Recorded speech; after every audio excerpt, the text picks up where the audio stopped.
नमस्कार भावांनो, हिंदी केसरी मैदानमध्ये आपलं सर्वांचं स्वागत आहे.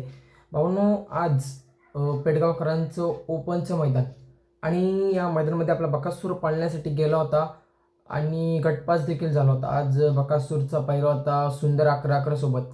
जे भावांनो गटाला स्पीड लागलं ते पाहून वाटलं होतं की आज बकासूर आपला काही ना काही करून दाखवेल. सेमी क्रमांक 2मध्ये आज क्रमांक 4 वरून गाडी लागली. आणि भावना तुम्हाला माहितीच आहे, बकासूरच्या नशिबात नेहमी कड असते, परंतु आज नशिबाने देखील साथ दिली होती. परंतु बकासूरची आणि आपल्या सर्वांच्या लाडक्या संतोष तोडकर यांच्या सुंदरची हार झाली.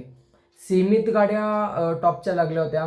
एम नाना यांचा राजा आणि सम्राट होता, तसंच बकासूर आणि सुंदर होता. विरुद्ध होता बबलू चचा यांचा राजा आणि पृथ्वीराज दादा कुटवाले यांचा किसना. अशी लढत आपल्याला सेमीफायनल 2मध्ये बघायला मिळाली. आज खरं तर नशिबाने देखील आपल्याला साथ दिली होती, परंतु भाऊन आपल्या बकासूरची आज हार झाली ओपन मैदानामध्ये. आज एवढं मोठं पेडगावकरांचं मैदान आणि या मैदानामध्ये बकासूरची सेमीला हार झाली. खूप वाईट वाटत आहे.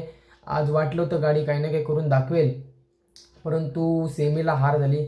असो भाऊनो, हारजीत होत असते बैलगाडी शहर क्षेत्रामध्ये. बकासूर आपला उद्या पळताना दिसेल गट क्रमांक 10मध्ये. पहिला रायफल सोबत आहे. तर भावांनो, अजून अपडेट आपल्या चॅनलवरती येत राहतील. चॅनलला सबस्क्राईब करा. बकासूरला उद्यासाठी शुभेच्छा. धन्यवाद भावांनो.